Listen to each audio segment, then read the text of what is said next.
Hello everybody and a very warm welcome to the Cathedral of Speed, Monza, as we head towards the latter stages of the 2016 International GTOpen season. This the penultimate event of the year and one that is seeing the championship fight coming to the boil very nicely. Well, it's a very warm welcome from myself, Ben Evans, to what's turning into a beautiful day here just outside Milan, in front of a huge crowd readying themselves for the action of the International GTOpen. The pit lane has just opened and we should be in for a real treat over the next 60 minutes, because lining up in pole position is the championship leading Orange 1 Team Lazarus Lamborghini of Fabrizio Cristani and Thomas Biaggi, the pair of them finishing second yesterday in the closest possible of circumstances, as Cristani caught Sally Yuluk in the TF Sport Aston Martin on the last lap of the race, but Yuluk held on to give himself and Ewan Hankey their second win of the campaign. And those two cars at the moment flying in formation, having left the pit lane, heading towards the grid. Qualifying this morning took place on a damp but drying circuit, but nonetheless all the usual suspects are more or less where we would have expected to see them. The exception maybe being the brace of BMWs that had a slightly more challenging qualifying session, but it promises to be a very close and entertaining race. So it is Cristani and Biaggi who will line up on pole. Then second on the grid, it's the Balfe Motorsport McLaren of Sean Balfe and Phil Keane. And coming into today's race, well, Sean Balfe second in the championship standings, and if he and Phil Keane can finish ahead of the bright orange Lamborghini today, then they will certainly make it very interesting as we head on to Barcelona. Lining up third on the grid, it's Marco Ciocci in the Kaspersky Motorsport Ferrari 488 that he shared with Alex Moiseev, the car prepared by the AF Course team. And it's the SF Racing Ferrari of Andrea Caldarelli completes the second row of the grid. Qualifying though was a seesaw battle that saw pole position changing hands many times as the track dried out as the session unfolded. Yesterday's race winner Sally Yuluk, however, will be lining up in 9th position, in 8th place rather, and Yuluk though was showing a great turn of speed. Now this is the Glickenhaus of Lorenzo Bontempelli and Mino Caccia. It is Lorenzo Bontempelli who will be taking the start. They finished third in yesterday's GT Am race that was claimed by Manuel da Costa and Miguel Sardinia. So the grid forming this, the slightly shorter 60-minute race of the weekend. It means that we have still got the 12-minute pit window between 24 and 36 minutes of the race, and the element of strategy starting to come to the fore. But also, as we enjoyed yesterday, I'm sure there is going to be plenty of wheel-to-wheel dicing out on the track. So for Cristani and Biaggi, they've only won one race this season, but they have been so consistent in racking up the results in the Lamborghini, and that is really what has kept them right at the top of the championship standings as the season has unfolded. And in particular, they have enjoyed a recent run of some excellent podium positions, including second place in race to Red Bull Ring and then on to second place again yesterday. There is Kiko Galbiati in the Antonelli Motorsport Lamborghini, making its international GTOpen debut this weekend, and Kiko and Omar Galbiati finishing second in the GTAM class yesterday. Com Ledegar took a fine third place after a brave move on Miguel Ramos late on to give him and Alex West another trip up to the rostrum, and it is the Frenchman Ledegar who will start from 6th on the grid, having been towards at the very top of the times throughout most of the qualifying session, eventually being shuffled down late on as the track began to dry. So in terms of the championship then, well, it is the top of the championship standings, Cristani and Biaggi, and they line up from pole, but they have got Sean Balfe then second in the championship, Fernando Monje and Gustavo Yackman a third, Miguel Ramos in fourth, Sally Yuluk and Ewan Hankey in fifth, but with 4 points left to play for, all of those cars still in contention. So second on the grid is the second place car in the championship, Sean Balfe and Phil Keane, and it's Phil who takes the start. Marco Ciocci, of course, Kaspersky, Ferrari, and Ciocci, who was flying during his stint yesterday, carving up through the field. He will be looking to do much the same again today. Andrea Caldarelli unfortunately didn't get a chance to race yesterday after Fu Song Yang had a little bit of an incident in the SF Racing Ferrari, but Caldarelli can always be relied upon to be spectacular. So expect to see both of those Ferraris looking to push through from the second row early on. Fifth on the grid, it is the Lechner Racing Mercedes of Thomas Jaeger and Mario Plasciuta, the pair of them who finished in second place at the Red Bull Ring. And experienced Thomas Jaeger relaxed in the cockpit as he rehydrates. Mercedes always immaculately prepared by the Lechner Racing team. And then Com Ledegar in the garage 59 McLaren that he shares with Alex West. Just a couple of last checks being made, but Ledegar again very calm and composed in the cockpit. The first of the Theo Martin Motorsport BMWs, Fernando Monje, lines up in 7th place. So for Monje and Gustavo Yackman, third in the championship standings, got to make a fair amount of progress up through the field. Ewan Hankey just proffering some last advice to Sally Yuluk, a pair of them making an increasingly potent pairing in the TF Sport Aston Martin. Then it is the reigning champion Miguel Ramos who lines up in 9th place in the second of the Theo Martin Motorsport BMWs. Thumbs up from Miguel.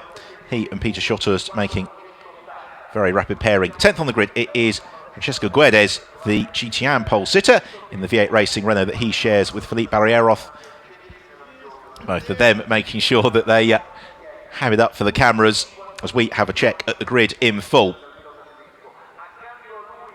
So the front row of Cristani and Keane, the two principal championship protagonists. Then Ciocci and Caldarelli, a very strong all-Ferrari row too.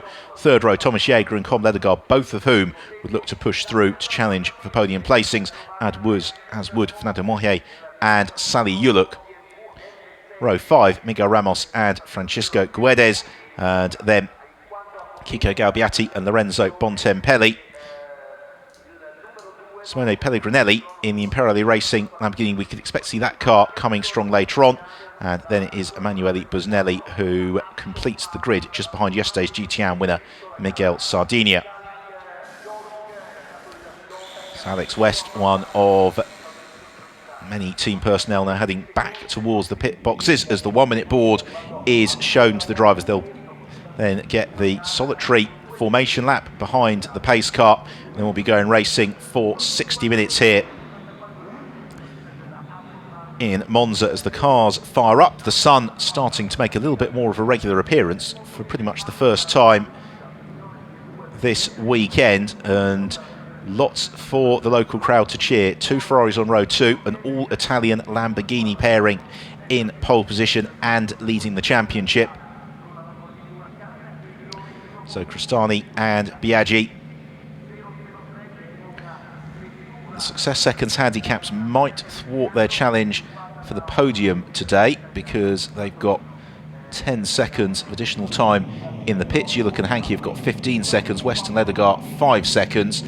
And given how closely bunched the field were in yesterday's race, then that might make for a little bit of a challenge for the Lamborghini late on. It presents golden opportunity for Phil Keane and Sean Balfe if Phil could get the track position to possibly score their second win of the year. So the car's off onto the formation lap. They're all running, of course, on the control compound Michelin tyre as Lorenzo Bontempelli gets the Glickenhaus fired up now and will join the tail of the field. There is the mandatory pit stop that comes between 24 and 36 minutes of the race. And that is where you'll start to see the element of strategy beginning to kick through as well. Fortunately, the rain that we had earlier on is unlikely to fall again during the race. Now there you see the championship position. So Sean Balfe 27 points back from Cristani and Biaggi. So he really needs a race where he takes a good chunk of points out of the Lamborghini. Fernando Monje and Gustavo Jacquemin 33 points back. Miguel Ramos then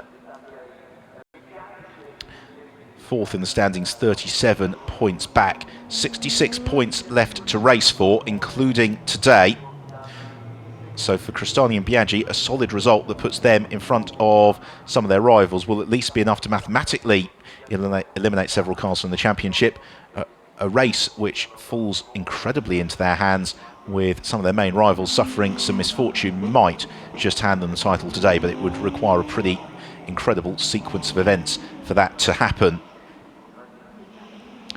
Fabrizio Cristani, coming into the season having mainly raced in Italian GT racing, has really adapted very quickly to international competition under the guidance of the vastly experienced Thomas Biaggi, who is alongside him, and the team with so many guests in the paddock this weekend. This is a really important event for the team, and one that very nearly was rewarded with victory yesterday.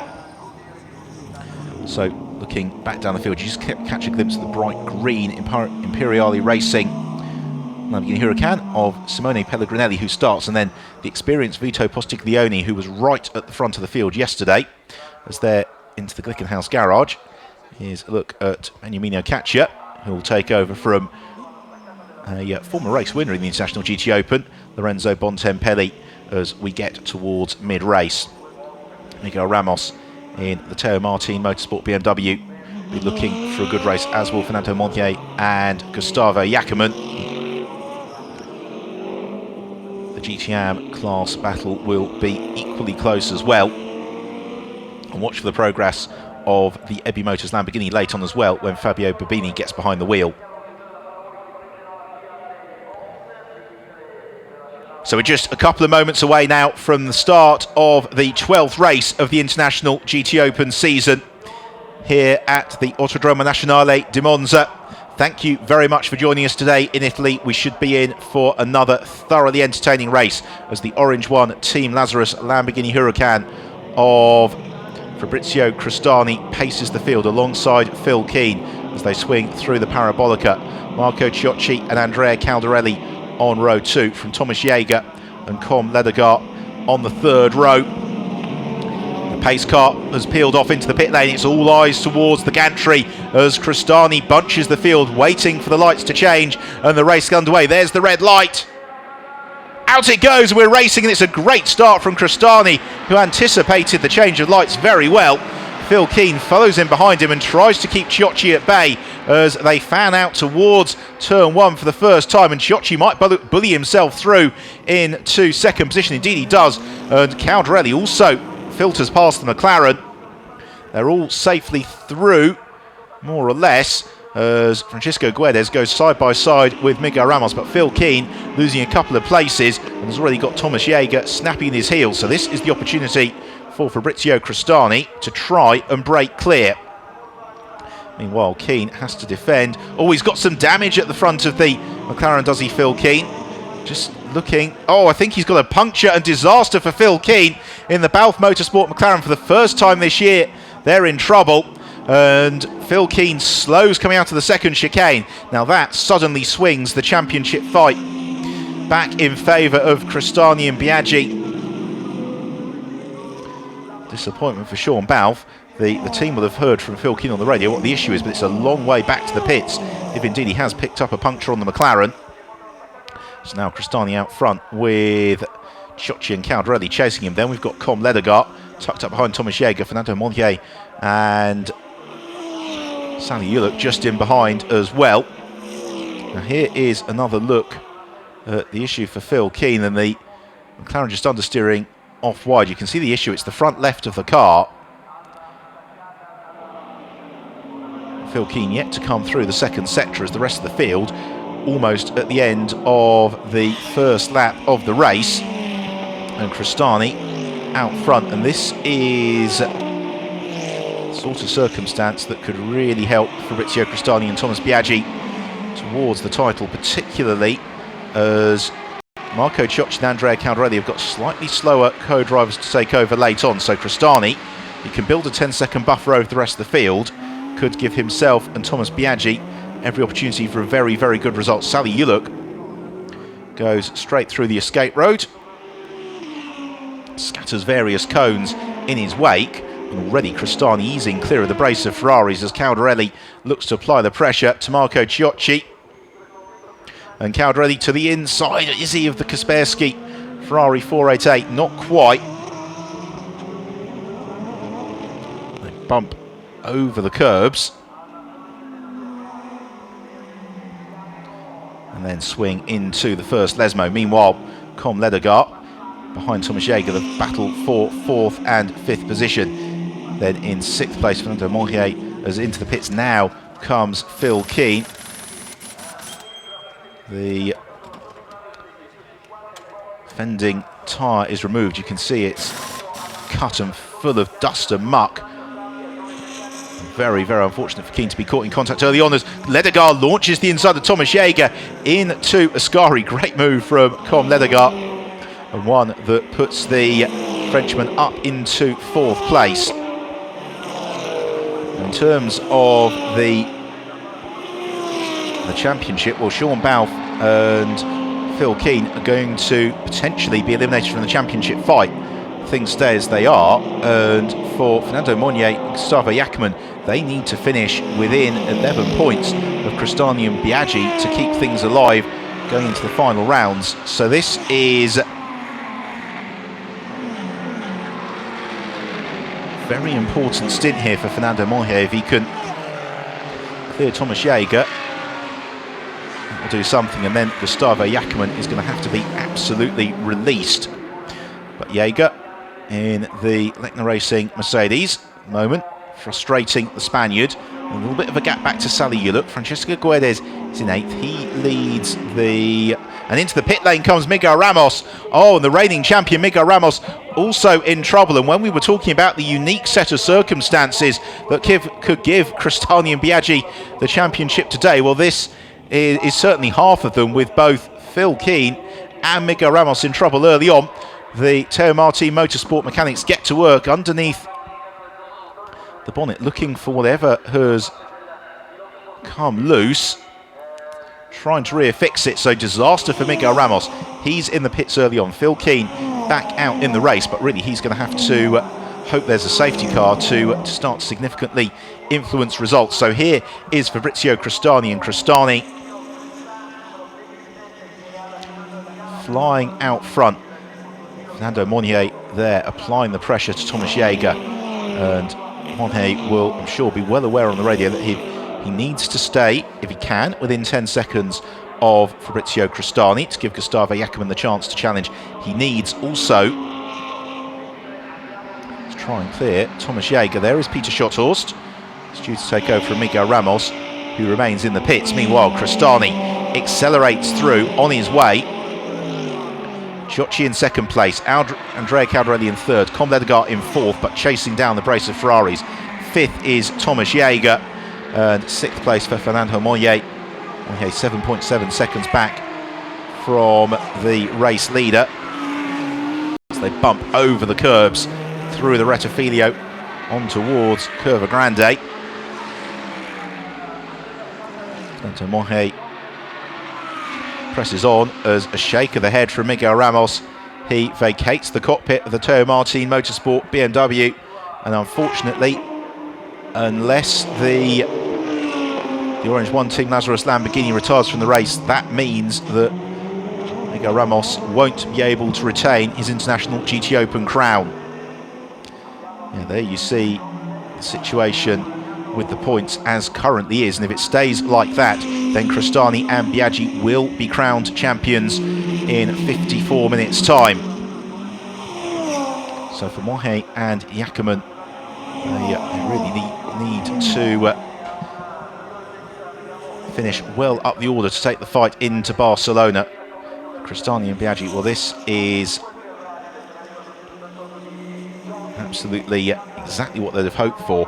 It's the drivers' 13 best results of the year which count, but it's just 3 points that get dropped for Crostani and Biaggi, which results that 2 points rather from results of their 8th place at Spa. So essentially that doesn't have a huge bearing on things for Mohe and Jackman, because they didn't finish either race at Spa. They've got no points to drop, so every point that they gain adds to their total. Out of the Parabolica, Fernando Montier a little bit further back from Thomas Jaeger compared to where he was a lap ago. You can see that's gone out to 0.6 of a second. Meanwhile, Caldarelli and Sciocchi fly in formation. Com Ledegaard is just at the fast lap of the race, closes up onto their tail as well. This battle now 3.5 seconds behind the race leader, Fabrizio Crostani.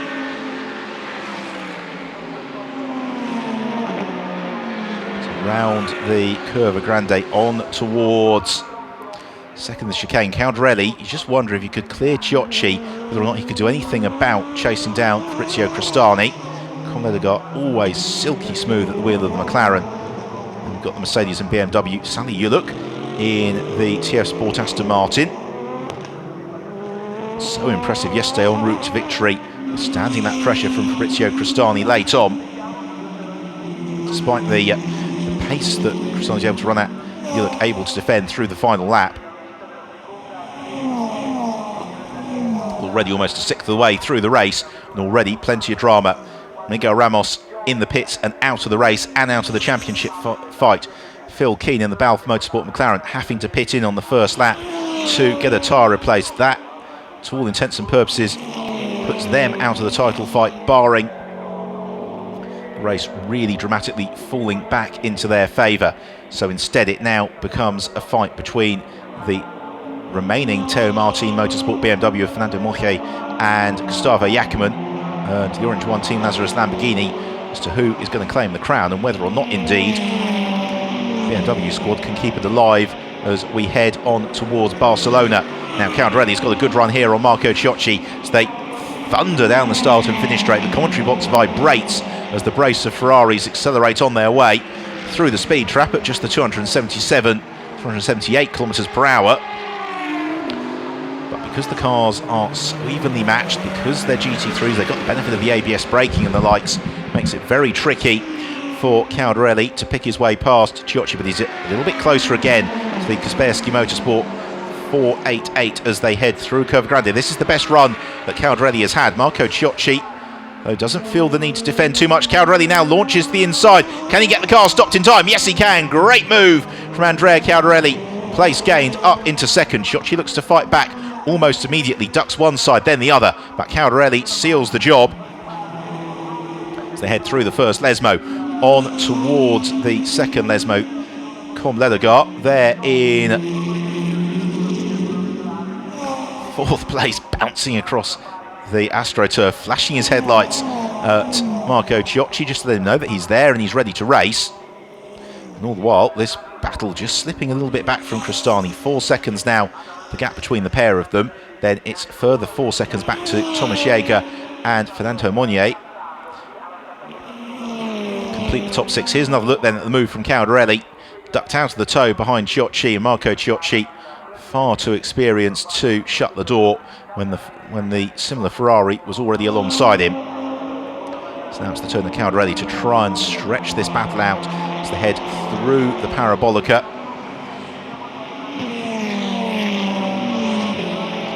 Pit window opens when there are 36 minutes left on the clock, so we've still got 13 minutes before the opportunity of strategies come into play. But both the Ferraris and the McLaren we'd expect to stay out until very deep into the pit window.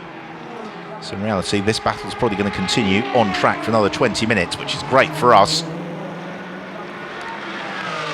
Well, if you missed yesterday's race, Comledegar made the most fantastic move to the inside of Miguel Ramos as they arrived into Ascari. Will he be able to repeat the feat on Marco Ciocci? He's certainly not quite close enough on this lap unless he gains a lot of ground through the Lesmos. Meanwhile, Ciocci in the tow behind Andrea Caldarelli, trying to repay the favour on the SF Racing driver. Nothing doing just yet as through the first Lesmo, 3 cars fly in formation into the second Lesmo. And Ledegaard, a little bit closer to Ciocci. Looks to apply the throttle nice and early in the McLaren. But he's now getting into the turbulent air behind the Ferrari 488, trying to drive through the wake, being kicked out by that massive rear spoiler. It's going to be a little bit tricky for the McLaren driver, and it means he's not close enough to challenge into Ascari this time around. Marco Ciocci just rides the curbs to perfection, hooks the inside wheels up over the curb. It just gives the car almost a Scalextrics type feel. Swings through Ascari. Thomas Jäger and Fernando Montier, that battle has just started to settle down a little bit. As the race leaders come at the end of the 7th lap, out of the Parabolica. Here is yesterday's race winner, Sally Yuluk. And Yuluk in trouble as well, it would appear. Oh, that's such a shame. Sally Yuluk pulls off the road in the TF Sport Aston Martin, so it's not going to be a repeat victory for Yuluk and Ewan Hankey. And that also means that they are unable to keep the title fight alive going into Barcelona. Now, where Sally Yuluk was pulled off the road, a little bit precarious on the way into Ascari. Question mark about whether or not it could potentially prompt a safety car. At the moment it's being covered by local yellow flags, and the safety car certainly, which is parked just across from our commentary box, doesn't seem to be in the process of being readied, so hopefully it's going to be recovered without any sort of interruption to the race. Just rides the camber of the second Lesmo off in pursuit of Andrea Caldarelli. This is into the section of the circuit then at Ascari where we lost Sally Yuluk, and there is the recovery vehicle looking to move the Aston Martin out of the way. Double waved yellows means they've all got to be fairly circumspect, which they are.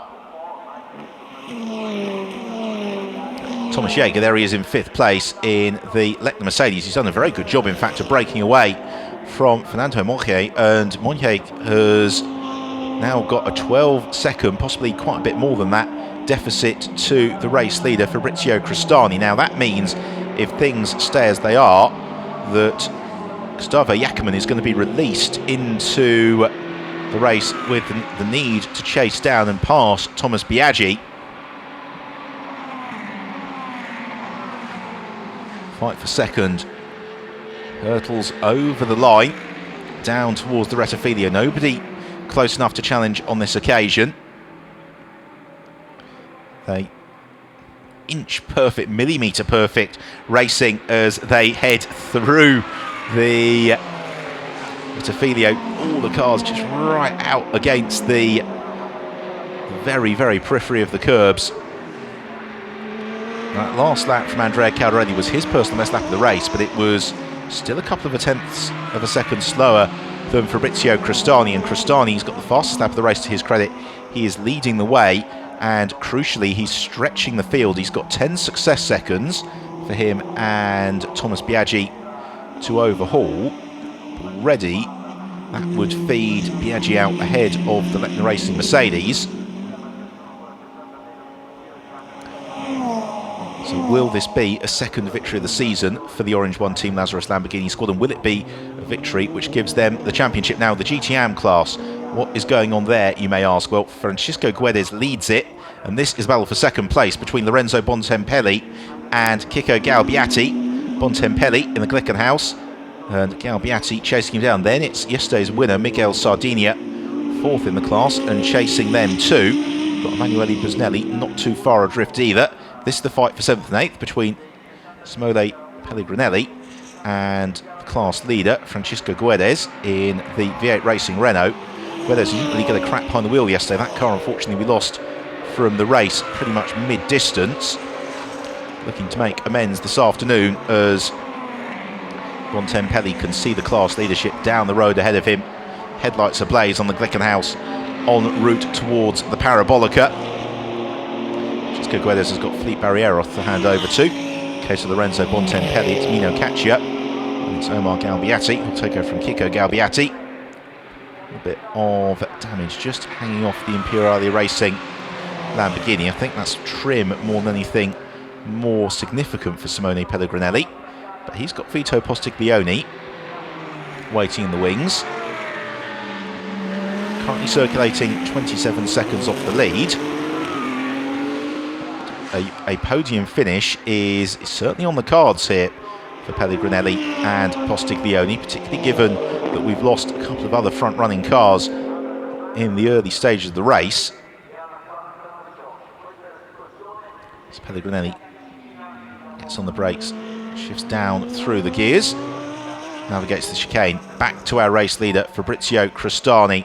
So as things currently stand, Crestani and Biaggi will be crowned champions today. And really, what would change that would be if Gustavo Jacquemin can finish ahead of Crestani and Biaggi. And ideally for them, if that fight is for a little bit lower down the order, if Crestani and Biaggi stay where they are and take the win, Monje and Jacquemin are down the pack, then that would be enough to give the Orange One Team Lazarus Lamborghini squad the title. Well, sometimes to win a championship you need a couple of things to slip into your favour, and that's certainly what's happened in the early stages here, with the problems for Phil Keane, the retirement of Miguel Ramos, Sally Yuluk also encountering trouble and pulling off the road. Second place, Andrea Caldarelli, just beginning to ease away now from Marco Ciocci, but Ciocci able to maintain a little bit of a buffer over Com Ledegaard, and then they have built up now a 4-second buffer over Thomas Jaeger. Jaeger in turn has shaken off Fernando Monje. That gap is now out to 4.2 seconds, so Fernando Monje is 16 seconds off the race leader Fabrizio Crestani. Now that's important because it means that post pit stops Gustavo Jacquemin, all things being equal, will emerge with 6 seconds to try and chase down on Thomas Biaggi. Into the Lesmos once more, Com Ledegaard trying to get onto terms with the Ferrari 488 of Marco Ciocci. Ciocci, however, looking nice and smooth, trying to stick with Andrea Caldarelli. The pace of this battle is now elevated such that they are beginning to reel in the race leader Fabrizio Crestani, but Crestani the best part of 5 seconds up the road, and now Ciocci's got a good run here on Caldarelli. Must be Caldarelli just a little bit slower to the second Lesmo, and Ciocci senses the opportunity to try and pounce. Kaspersky Ferrari rides the curbs before accelerating on towards the Parabolica. The SF Racing Ferrari punching the hole through the air. The similar 488 looks to follow in behind, but Ciocci not quite able to challenge into the Parabolica. As we approach 1/3 race distance, 40 minutes of action to come here in Monza. Headlights ablaze for Ciocci. Now, what caused that slight wobble for Caldarelli? It cost Andrea Caldarelli about a second or so on that last lap relative to the pace that he had been running.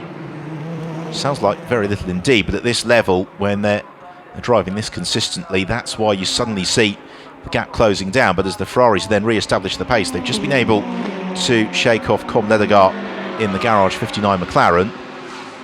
So for Alex Moiseev and Marco Ciocci, every opportunity here for the Russian-Italian pairing to put the Ferrari on the podium here in Monza. Com Ledegaard and Alex West likewise will be looking to see if they can have back-to-back podiums. Oh, that's a shame. Francisco Guedes into the pit lane, and yesterday the Renault RSO 1 encountered a couple of issues, and it looks like it is maybe a new tyre going on the front right hand side, so that promotes Kiko Galbiati to the lead of the GTOpen class. So Galbiati now leads that class from Bontempelli and Miguel Sardinia. Bontempelli might be shuffled down the order further still because his team manager has just been summoned to race control, so we'll keep an eye out for any further penalties for the Swiss-Italian racer.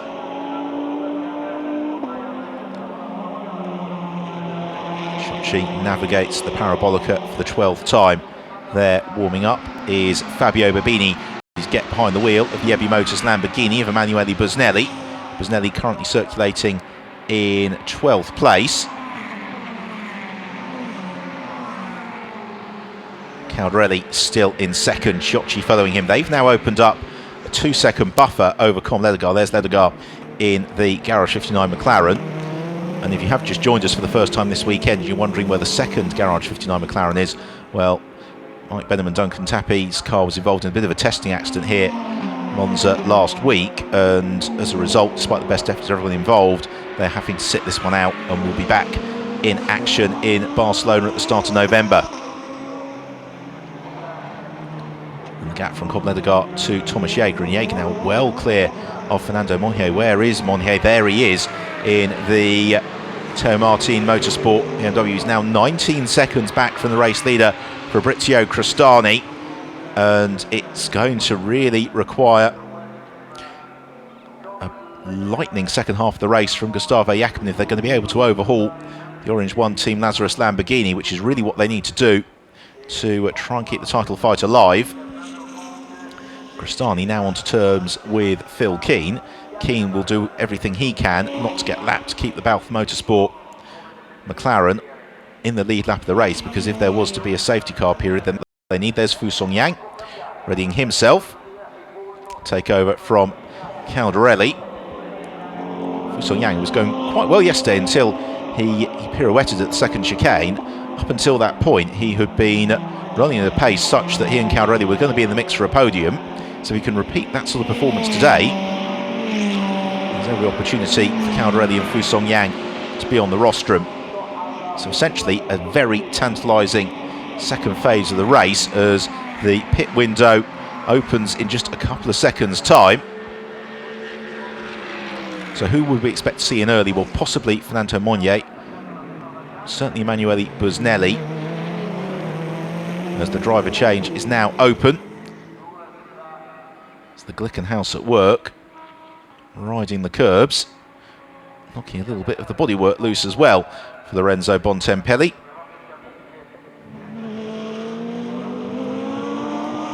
Now, none of this trio of cars we'd expect to see jumping into the pit lane fairly quickly. Also in is Simone Pellegrinelli. He's coming already to hand over to Vito Postiglione in the Imperiale Racing Lamborghini. Car comes to a halt, door is opened, out jumps Pellegrinelli, in jumps Postiglione. Now they could well challenge for the podium as Phil Keane, flying in formation with Fabrizio Crestani. They would have hoped that this would have been a battle for the lead over at the Balfour Motorsport team. Instead, unfortunately, it is to go a lap down to Crestani. Also in is Miguel Sardinia. That is Manuel da Costa who will take over. Lorenzo Bontempelli has come in the Glickenhaus to pass over to Beniamino Caccia as well. So all change in the GTOpen class. The Sporting U team get to work servicing the Mercedes as the race leader Fabrizio Crestani navigates the Parabolica, about to start the 15th lap of the race. It's been so far a wonderful weekend for the Orange 1 Team Lazarus Lamborghini squad. So they sprint down towards the Rettifilio just as Vito Postiglione rejoins from the pit lane. Postiglione, of course, has got to stay the right side of the white line. Feeds back into the traffic just in front of Phil Keane.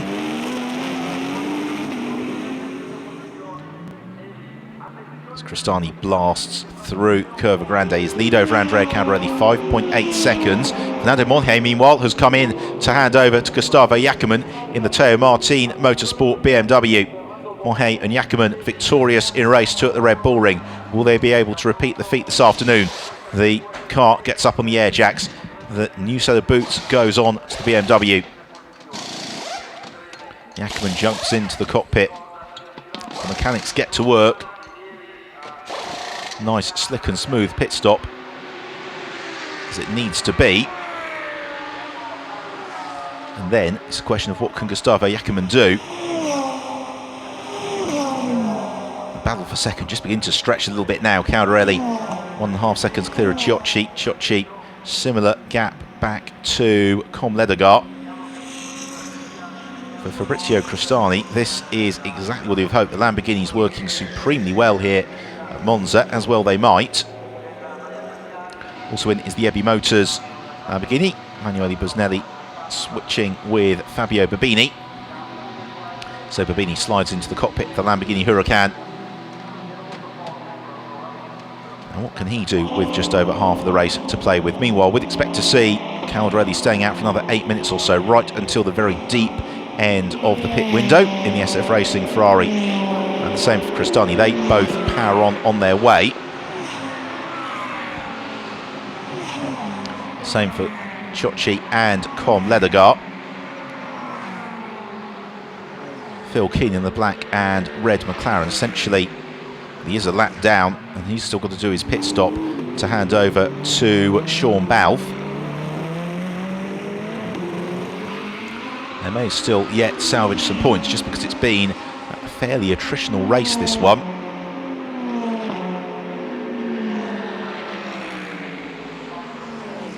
As Phil Keane tries to go around the outside. Oh, he does, a Vito Postiglione. So Keane certainly pushing as hard as he can at the wheel of the McLaren, because that last lap behind Postiglione was a 1:51, and Keane had been circulating more regularly in the 1:49 second bracket, so he feels that that move is worth making for the extra couple of seconds a lap that it's going to give them, because the real task here for Keane and Balfe is if they could possibly overhaul. I think they've already found a way past the Glickenhaus, which remains in the pits. And there is Thomas Biaggi waiting for Fabrizio Crostani to come in. Possibly just a last minute change of plans. So Crostani into the Parabolica. Is he going to come in pretty much on the bubble at half race distance, or maybe squeeze another lap or so out of the stint? The answer is he ducks into the pit lane now. This an important pit stop for the team. They're not going to win the race through the pit stop, but they could certainly lose it. So they want this to be a smooth and slick pit stop if they possibly can.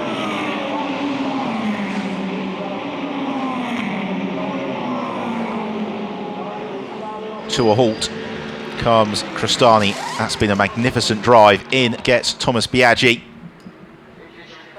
They've of course got this far longer pit stop than some of the others as a result of their various successes in preceding races, so that might just give Gustavo Jackman the chance to jump them. That's really going to be the key gap to watch for, because that's the fight that's going to be absolutely key to take the championship battle on to the final events on the race of the year in Barcelona. Phil Keane immediately back into the 1:49 second bracket. Postiglione 1:50. They're about to be caught by Andrea Caldarelli in second. Ciocci in third, a little bit further adrift. Com Ledegaard still staying with them. So the pace of the second drivers in those cars is going to be fascinating to watch in terms of determining the overall outcome of the race. Now, I can tell you that Gustavo Jackman on his first flying lap is more or less able to match the pace that was being run by Fabrizio Crostani on his in-lap. Waiting for Jackman just to come through, as out of the pit lane now goes Thomas Biaggi past us. Jackman comes over the start-finish line now, sets the BMW's fast lap of the race, but Biaggi has emerged on track ahead of the Colombian Gustavo Jackman.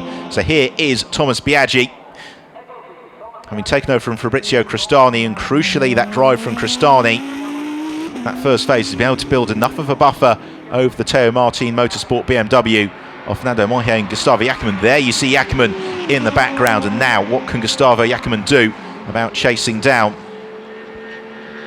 the Lamborghini Huracan in the meantime?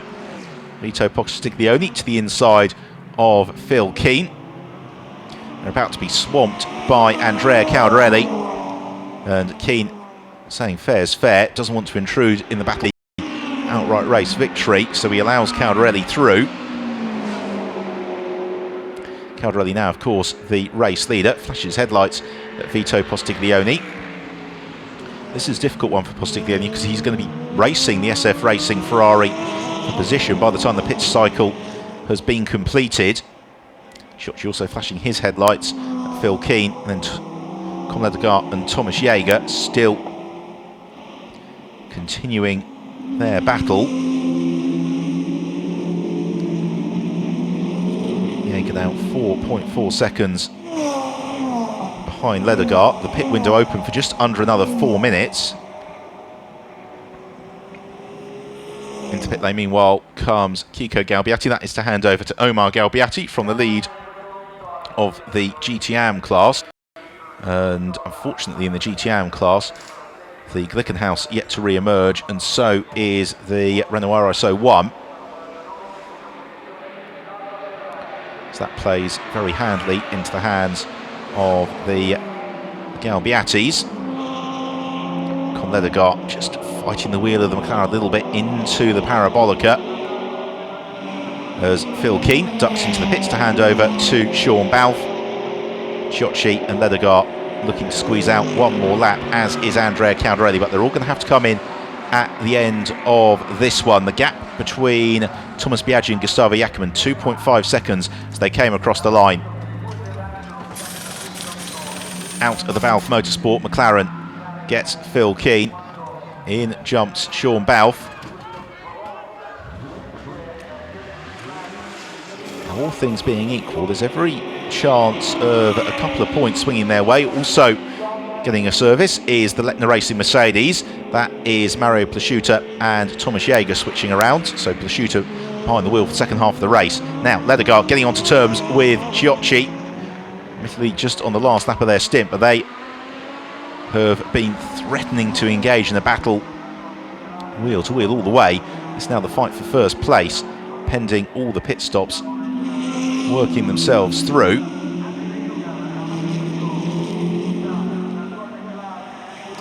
Caldarelli flashing his headlights at Vito Postiglione, just ahead of them on the road.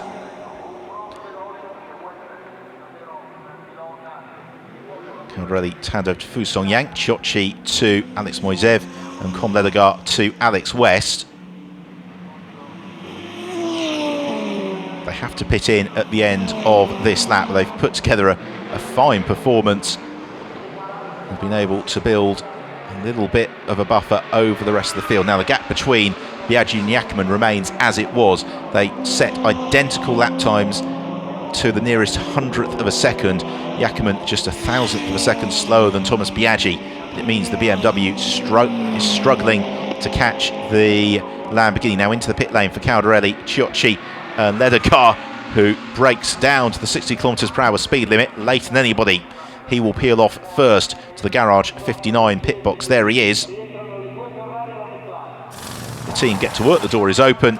Ledegaard out, West in. Again, a well-rehearsed pit stop, the same as Kaspersky.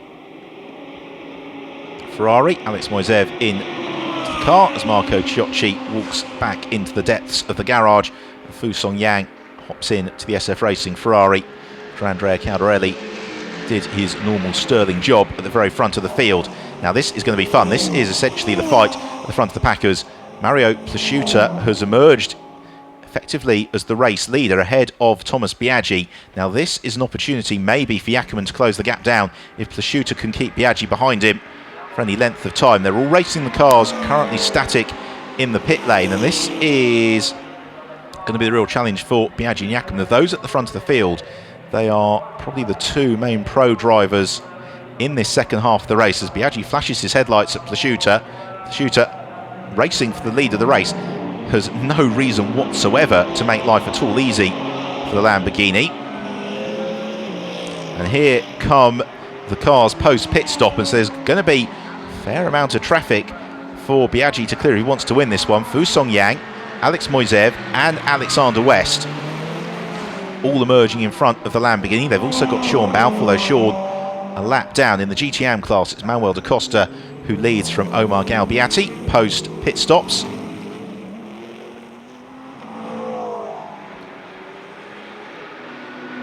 So Biaggi and Plasciuta. There is Gustavo Jackermann behind them already. Thomas Biaggi has lost half a second behind the Lechner Racing Mercedes. This is good news if you're Gustavo Jackermann, but not for too much longer as Biaggi thinks about the move into the chicane, but Plasciuta breaks late, and Mario Plasciuta senses the chance for podium here. So keeps Thomas Biaggi behind him. Again, into the first Lesmo. Plasciuta defends the inside line. Thomas Biaggi thinks about forcing it. Oh, and into the gravel trap goes Fusong Yang on the second Lesmo. The SF Racing Ferrari beached on its outlap. And that is a slightly inauspicious position as well. For the Ferrari to come to a halt, it's going to require a reasonably lengthy extraction. Such a shame for Fusong Yang. So he is out of the race, having led as they emerge from the pit stop. So that promotes Alex Moiseev to lead of the race in the AF Course Kaspersky Ferrari. Then it's Alex West. Now here's another look at it. Oh, the car just breaks traction. Well avoided, Alex Moiseev, because that was very nearly the two Ferraris coming together. Now look at this. Still Plasciuta backing out Thomas Biaggi, and Gustavo Jackermann has now been able to take advantage of this to get on terms with Thomas Biaggi as Jackermann right on the limit of adhesion in the BMW. The car almost breaking traction midway through the Parabolica. This is the championship battle, and Thomas Biaggi frantically flashing his headlights at Mario Plasciuta, because as Plasciuta delays them, it gives Moiseev and West the chance to break clear as Plasciuta gets it wrong into the Rettifilio. Now, where does the Mercedes rejoin? The answer is it's going to be quite some way behind both the Lamborghini and the BMW. So that promotes Thomas Biaggi up to third place. It promotes Gustavo Jackermann to fourth. Their next target is Alex West. But before then, they've got Sean Balfe to contend with. Balfe, of course, a lap down. Looks like the recovery of Fusong Yang's car, by the way, is going to be under a local yellow flag. Safety car not being readied over at the second Lesmo. We'll find out momentarily as they arrive into the yellow flag zone now. Having to back right out of the throttle because there, you see, the marshals attaching the recovery rope to the Ferrari. So, and all this said and done, that is going to promote Omar Galbiati to 9th. It's going to promote Sean Balfe into 10th.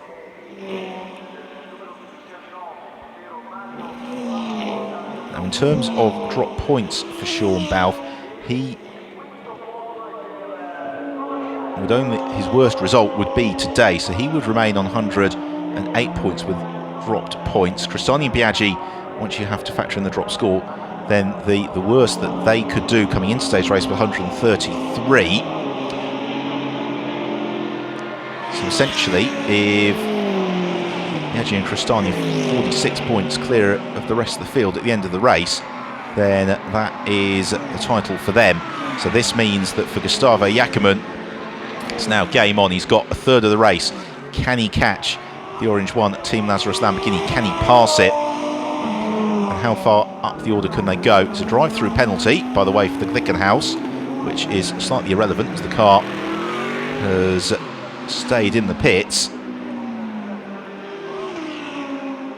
There's the confirmation, but Mino Katcher hasn't emerged post pit stops as Moiseev looks to the inside of Omar Galbiati. That's to put a lap on Galbiati. So there you see in terms of how it looks in the Drivers' Championship. So that's just enough, as it, if it stays as it is, to keep the title fight alive going into Barcelona.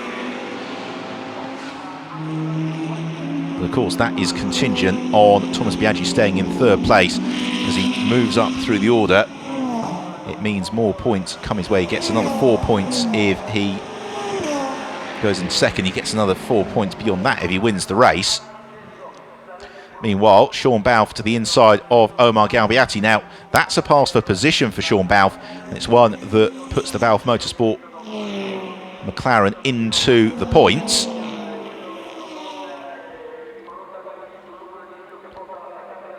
Sean Balfe's next target is Alex West. Now really for Balfe here, if possible, if he could get past West and then Alex Moiseev, here is Moiseev, the race leader, then that would put him onto the lead lap if we were to have a safety car and therefore give him a chance to fight for a little bit more. But Moiseev running not unimpressive lap times in the Kaspersky Ferrari. That last lap, 1 minute 52, 1 minute 51 for Alex West, 1 minute 50 for Thomas Biaggi. Moiseev 4 seconds clear of Biaggi, but a lot of traffic for Biaggi to race past before then. And it's certainly in the interest of the McLarens, if they can, to keep Thomas Biaggi behind them, to back them up into Gustavo Jacquemin and potentially give the BMW the chance to take some points off. But that is a worrying sign over at the Teo Martin Motorsport squad, which is potentially some tyres being readied for Gustavo Jacquemin. And the Colombian, there he is, through Curve Grandes into the pit lane comes Fu Song Yang. So he's been recovered and brings the SF Racing Ferrari down to a halt. Real pity really, because he came out of the pits in the lead post pit stops, could have been in the hunt for a podium. So now it is Moiseev who leads. Second place is West. Third is the orange Lamborghini of Biaggi, who seems as if he's poised to put that lap on to Sean Balfe. And Balfe, always somebody who races with utmost integrity and fairness, allows the Lamborghini to get past fairly easy. Gustavo Jacquemin not having such a good lap here, and Jacquemin in particular through the first sector giving away a chunk of time. And there you see the Teo Martin Motorsport team ready with new tyres for Gustavo Jacquemin, and that could be a disaster for Jacquemin and Monnier. And again, it really helps swing the title fight in favour of Biaggi and Crestani. Now, is Jacquemin going to duck towards the pits? No, he's not. He's going to press on for the time being. Now, what sort of pace can Gustavo Jacquemin provide? A 1 minute 50.0. So it's still quicker than Moiseev and West. So the leading quartet of cars all covered by 4.4 seconds. Alex Moiseev leads the race. Second place is Alex West, and West has been getting better and better with each and every round. He was saying yesterday evening that he now really feels that he's got to grips with the GT3 machinery, at least certainly relative to where he felt he was at the start of the year, and that's certainly being translated in some very impressive on-track performances. But now he's got Thomas Biaggi looming large on his tail. He can see the race leader Alex Moiseev ahead of him. And Thomas Biaggi has got to be careful. He's got to pick his moments here, because West and Moiseev, they're racing for the win. Biaggi were to finish the race in the gravel trap, then that would understandably throw a very different complexion onto the championship battle. So out of the second Lesmo, on towards Scari. The Lamborghini's been such a well-sorted package here. Monza all weekend, they've all flown. Vito Postiglione, by the way, and Fabio Babini in the other two Lamborghinis. They are in 6th and 7th place. GTAM honours currently in favour of Manuel da Costa in 8th, and it's Sean Balfe in 9th. Omar Galbiati, second GTAM runner, completing the top 10. The tyres get wheeled back in to the Teo Martin Motorsport pits. Sean Balfe moves aside, allows Gustavo Jacquemin to pick his way past. Biaggi thinks about lining up the move on West. West likewise on Alex Moiseev. Now, this could be fascinating. This is another opportunity for Gustavo Jacquemin to close down the 2 seconds or so that he had lost to Thomas Biaggi, or that Biaggi had opened up over him. Because who pulls the pin first? Who looks to make the first move for Moiseev? It's a chance to win. He is leading the way. He's got 14 minutes to hold on.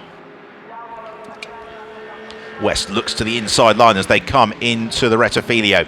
But he's not quite close enough to challenge Moiseev. All of these cars, they've got quite a turbulent weight behind them. With the ABS braking, they can also jump on the anchors fairly late. Fernando Monnier watches on with Emilio de Vallota in the Teo Martin Motorsport pit box as the battle for the lead converges in front of Gustavo Jacquemin. West gets right onto terms with Moiseev, who's a little bit slow through the chicane. This is the opportunity for Biaggi on the exit, surely, as he tries to kick the Lamborghini into the slingshot to the inside, into the first Lesmo, and he looks to the inside, but West moves across, covers the line, holds on to second place. and suddenly the pace at the front of the field drops. It means that Jackman and Balfe are about to make this a 5-car train. They swing out of the second Lesmo on towards Ascari. The Ferrari, potent in a straight line, means that Moiseev buys himself a tenth or two, no more than that, over West. They head in towards Ascari. At the end of this lap, there's going to be about 12.5 minutes to run, so time for 7 more laps. That is plenty of time for everybody to make their move. Now Biaggi's got a good run on West as they head towards the Parabolica. West has got a good run on Moiseev, but I think it's going to be Biaggi who might dart to the inside here into the Parabolica. No, thinks better of it, but it means that now Gustavo Jackman has been able to join the train as well as they head around the Parabolica. This to complete the 25th lap of the race. 12 minutes and 50 seconds left on the clock. The top 4 cars in the race running in tandem. Who's going to be able to make the move into the Rettifilo? West is certainly close enough to challenge Moiseev here and looks to the inside line. Alex West fancies his chances but has to move back in, covers the line, makes sure there's no space for Thomas Biaggi. It gives Gustavo Jackman the chance to finally get within striking distance of Biaggi. Biaggi caught between the devil and the deep blue sea. He wants the points for third, he wants the race win, but he doesn't want to risk the car.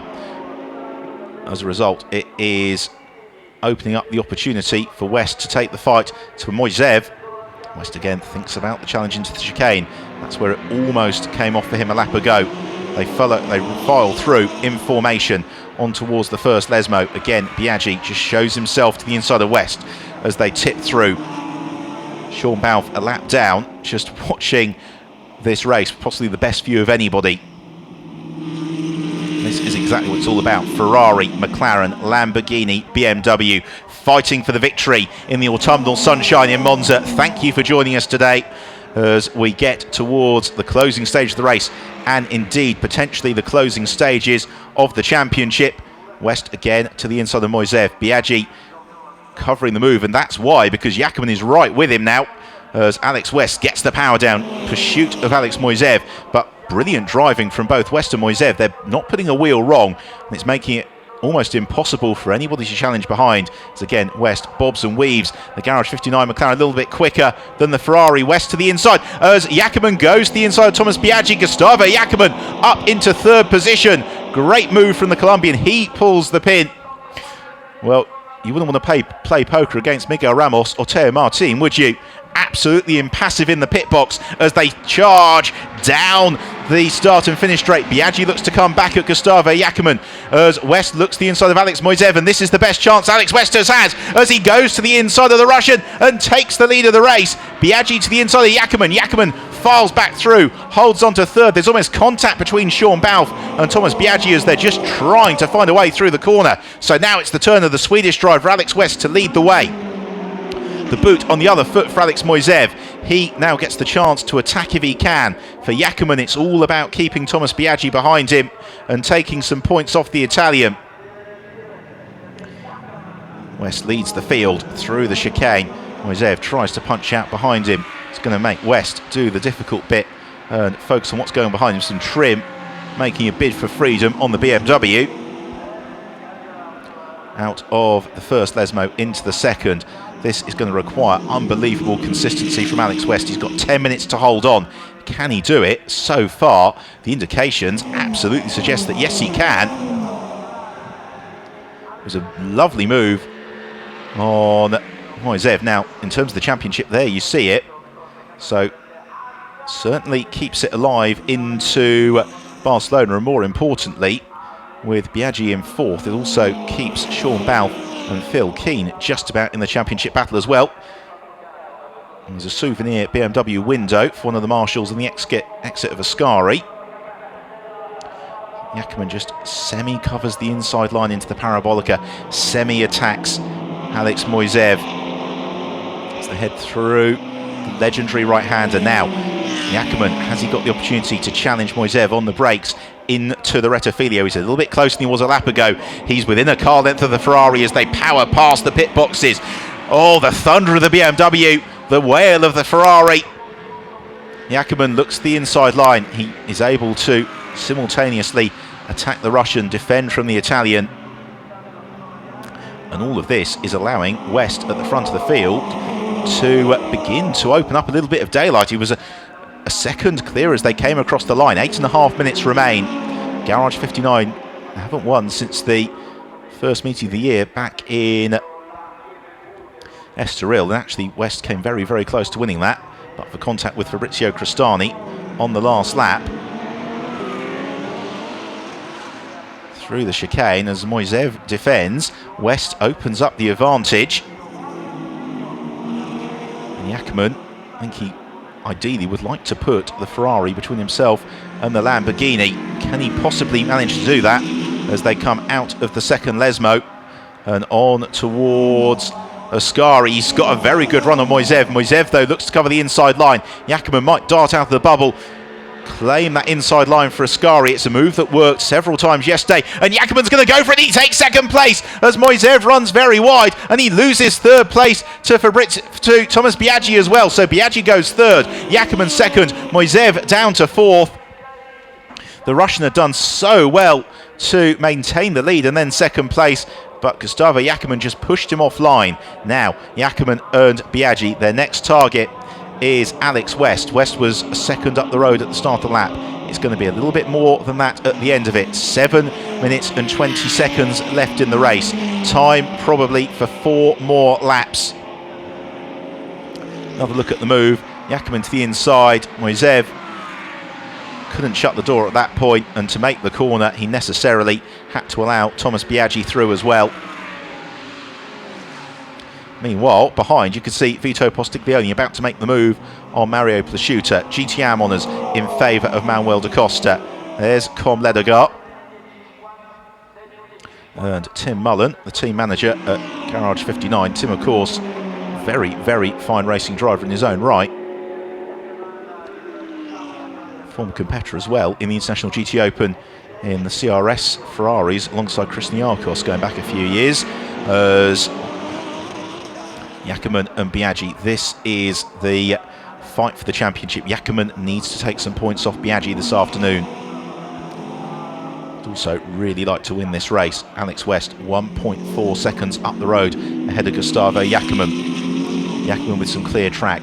Can he make any inroads into Alex West? Can he make enough inroads into Alex West to make it interesting at the flag, or is it going to be all about keeping Biaggi behind him? West into Ascari. Jackman, the fact that the team were thinking about changing tyres suggests that the Michelin rubber on that BMW is possibly feeling a little bit second hand, and it's going to feel an awful lot worse by the time they get to the checker flag. But the BMW punches its way down the back straight towards the Parabolica. Jackman swings in now. Colombian seesaws at the wheel. He's just struggled to get the car maybe as fully hooked up as he'd like, but he gets fantastic exit speed. It buys him some breathing room over the Lamborghini. It takes him a little bit closer to Alexander West as well. The gap from first to second down to 1.2 seconds. Jackman, though, only 0.2 of a second quicker than West last time around, but the McLaren just hovers on the brakes over the bumps into the Rettifilio. The leading trio all cleanly through. Sean Balfe a lap down, staying with them on pace and en route to a 9th place finish. Of course, Balfe a lap down because Phil Keane picked up a puncture on the first lap of the race through a very congested first corner. There you see what this all means in terms of the championship as Biaggi looks to the inside of Gustavo Jackman into the chicane. Jackman slightly offline. He tries to slow the exit of the Lamborghini. I think he has semi-succeeded. He has to cover the inside line. And then Biaggi looks to the outside. A pair of them head out of the first then second Lesmo. And this is a great performance from Gustavo Jackman. Even if Thomas Biaggi were to find a way past him, still done enough to take the championship battle all the way to the final event of the season. Nonetheless, the chance to nibble away into Thomas Biaggi and Fabrizio Crestani's championship lead is not to be sniffed upon. 4 laps left on the clock. By the time that Alex West crosses the line, it is going to be to start just about the penultimate lap of the race. and West is gone at the front of the field. We've got a drive-through penalty further down the field for Omar Galbiati. Decisively settles the GTM battle in favour of Manuel da Costa, as West has built his lead over the course of this last lap. Alex West leads now by 2.4 seconds, and this is really good for Alex West and Com Ledegar. They finished third yesterday. They are looking well set for victory as West heads into the penultimate lap of the race, but it's all eyes on this battle for second place. Two key championship protagonists, but crucially, if things stay as they are, it just about keeps Sean Balfe in with a chance of taking the title as well in Barcelona. Through the Curva Grande in the autumn sunshine around the former Royal Park at Monza. It's a good run from Biaggi. He thinks about the challenge on Gustavo Jacquemin. Jacquemin plants the BMW absolutely squarely in the middle of the road. He's going to make it as difficult as he can for Lamborghini, but again, Biaggi gets a good run out. Jacquemin shuts the door. Aggressive stuff from the Colombian. And then moves across, takes the racing line into the Lesmo. Thomas Biaggi, far too experienced to risk the car unnecessarily. But if any opening presents itself, of course he's going to pounce. Come out of the second Lesmo, on towards Ascari for the penultimate time of asking. There you see the gaps between the pair of them. There has been absolutely nothing to choose between them. Front of the field, Alex West en route to his first victory in the International GTOpen. He has driven magnificently, kept a very cool head through a tight battle. The fight for fourth comes alive as well. Alex Moiseev under real pressure from Vito Postiglione, and Postiglione gets a run in the Imperiale Lamborghini heading towards the Parabolica. He's not the only Lamborghini that's got a chance to challenge as Biaggi looks the inside of Jacquemin. Nothing doing. Postiglione looks the outside of Moiseev. Everything doing as Vito Postiglione looks for the traction. He finds it. He's going to go around the outside here of the Ferrari. Brilliant move from Vito Postiglione, provided he can carry that momentum towards the Rettifilo. We're into the last lap of the race. Alex West leads, Jacquemin second, Biaggi third. One of Postiglione and Moiseev in fourth. We'll find out which when they decide the battle of the brakes. Oh, a little bit of a tap, but Moiseev does enough to hold on from Postiglione. Great defensive driving from the Russian. Now, Biaggi's got the run here on Gustavo Jacquemin as they head through Curva Grande. The BMW is going to have to be perfectly positioned as they head towards the chicane. And Jacquemin knows that he moves right to the inside of the road. Biaggi tries to sell in the dummy. Oh, he makes contact with Jacquemin. They tap each other as they head into the chicane. But Gustavo Jacquemin, he keeps the Lamborghini behind him. Biaggi again looks to fight back. But Gustavo Jacquemin, oh, there's contact again, and Jacquemin gets tapped aside by Biaggi. He slithers sideways. Biaggi goes through into second position. So Biaggi's got the opportunity. He now romps clear of the BMW. Well, that was a little bit of a tap that just moved Jacquemin aside as Jacquemin was trying so hard to defend. Here's another look at it. And there you see, and well held from Gustavo Jacquemin. Been very easy at that point to pirouette off into the gravel trap. So it's 4 more points for Thomas Biaggi and Fabrizio Crestani. It makes the championship just a little bit closer to them. Postiglione and Moiseev still battling, but it's Alex West in the Garage 59 McLaren who leads into the Parabolica for the final time. It's been a brilliant performance from West and Ledegar all weekend, and they are going to be rewarded with their first victory of the International GTOpen season. West accelerates through, takes the checkered flag and the win in Monza. Second place to Thomas Biaggi and Fabrizio Crestani. Third to Jacquemin and Monje. And then fourth, it's almost a dead heat. Who gets it? It's Postiglione by 0.003 of a second over Moiseev, with Mario Plasciuta across the line in 6th place. What a fantastically dramatic race again for the International GTOpen. The Orange One Team Lazarus squad go to confer and offer congratulations, all smiles after that move from Biaggi on the last lap. But I have to tell you that it is currently under investigation.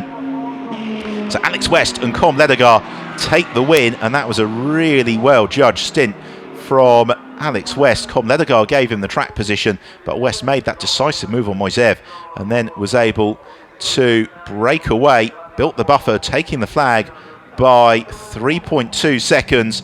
The intense scrap for second place between Gustavo Jacquemin and Thomas Biaggi might well be discussed a little bit later on after the race. There's no doubt that there were a couple of taps between the pair of them. What I think will need to be decided is whether any of that contact was enough to effectively demote Jackman. So West enjoying, savouring the moment as he runs around the track back towards Parc Fermé. In the GTOpen class, that's been won by Miguel Sardinia and Manuel da Costa once more. The crowd take a pause for breath, and we can start to turn our attention towards the season finale at the Circuit de Barcelona, Catalunya, on the 5th and 6th of November. And that is a brace of races not to be missed. So another thoroughly entertaining race, and Monza always produces the very best action. So look then at the final classification. West and Ledegaard take the win from Biaggi and Cristani, then Jackman and Mohe, with Postiglione and Pellegrinelli in 4th from Moisev and Ciocci. Schutter and Jaeger find 6th ahead of Busnelli and Babini. Da Costa and Miguel Sardinia win the GTOpen class from the Galbiatis. Sean Balfe and Phil Keane a frustrated 9th. It was an unusually attritional race as we lost Miguel Ramos and Sally Ulick in the early running. So here then is the crucial story of the championship. Cristani and Biaggi 37 points now, clear of Mohe and Jackman, with Sean Balfe 44 points back. So that really turns it into a shootout in Barcelona between the Lamborghini and the BMW, but with the Lamborghini having every opportunity to take the crown in the first race in Spain. So Com Ledegaard opens the door and the McLaren and offers his congratulations to Alex West. And West really hitting a sweet spot with that car, and the team has been on the podium now in the last 3 races in succession. All smiles from Ledegaard and West. Applause from all the mechanics down in Parc Fermé. So West unhooks himself from his helmet hands device. Gustavo Jackman straight over to offer his congratulations. Good job, man. Thank you. Same from Fernando Mohe. I couldn't keep up with you. What did you put on this car? No fuel, just bigger turbo? Just say fuel. Yeah, really. Drivers enjoy debriefing the race.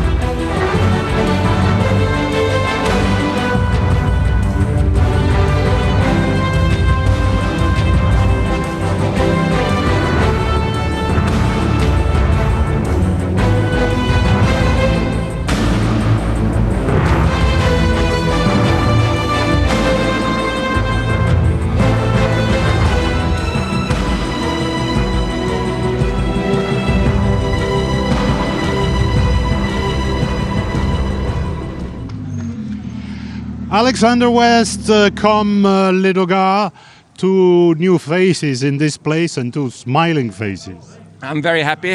Com did a great job, and I guess a lot of other people had penalties. We had a 10-second penalty, which didn't help us, but it was good. It's a really good race. I finally feel like I started to get a proper performance and out of the car, and it's really good to finally make a win. Com, it looks like he's learning faster. It's what I would say. To be honest, I'm more proud today as a coach than as a driver, because he just did a mega job. We did a good stint in the beginning, but he's just finished it. Was really nice from his side. Well done, guys. Podium now. All the best. So a race full of talking points.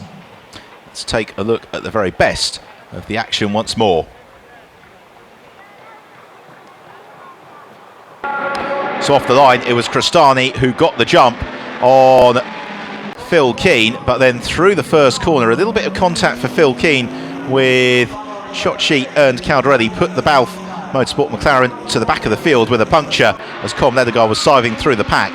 Another disappointed driver to hit trouble early on was Miguel Ramos. Meanwhile, Andrea Caldarelli and Marco Ciocci can always be relied upon for some great racing, and so it proved. Caldarelli darted to the inside Ciocci. Disappointment for race 1 winners Sally Ulick and Ewan Hankey, retiring early on in the TF Sport Aston Martin.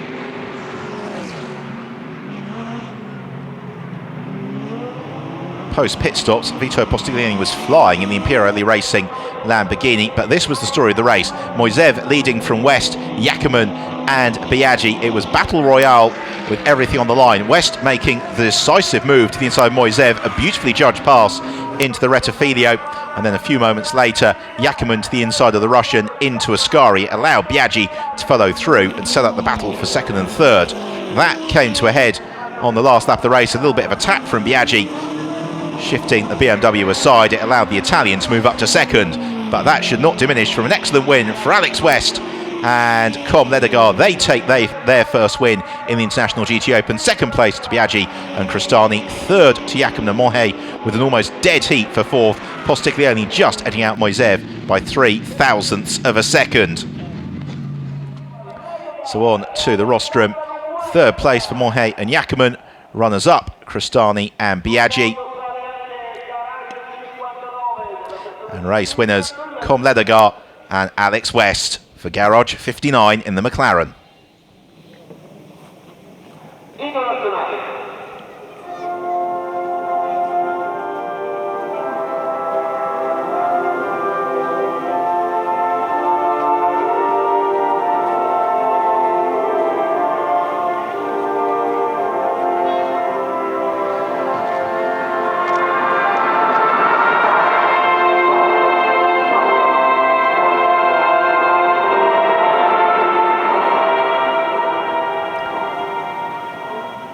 So the British National Anthem in honour of the UK-based Garage 59 McLaren team. Well, it's been a fantastic weekend of racing here in Monza. The 5th and 6th of November is the weekend to clear in your diaries, as the title will be decided in the circuit to Barcelona, Catalunya. So third place for Mohe and Yakiman. Teo Martin Motorsport BMWs going well in race trim this afternoon. Runners up, Crostani and Biaggi. Great drive from Fabrizio Crostani early on to build up the buffer at the front of the field. All smiles for them as they taken a big step towards the 2016 title. Race winners Alex West and Com Ledegaard. Getting a great result for the Garage 59 McLaren team. And Tim Mullen receiving the trophy on behalf of the Garage 59 McLaren squad. So the drivers about to pose for the photographs on the top step of the podium. It means that it's just about to say thank you very much for your company this weekend in Monza. We will see you at the very start of November in Barcelona. Until then, it's time to say goodbye from Italy as the champagne flies on the Monza rostrum.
So now we turn our attention to the rostrum for the GTAM class, and our runners-up, Omar and Kiko Galbiati, with Manuel da Costa and Miguel Sardinia taking the GTAM honours.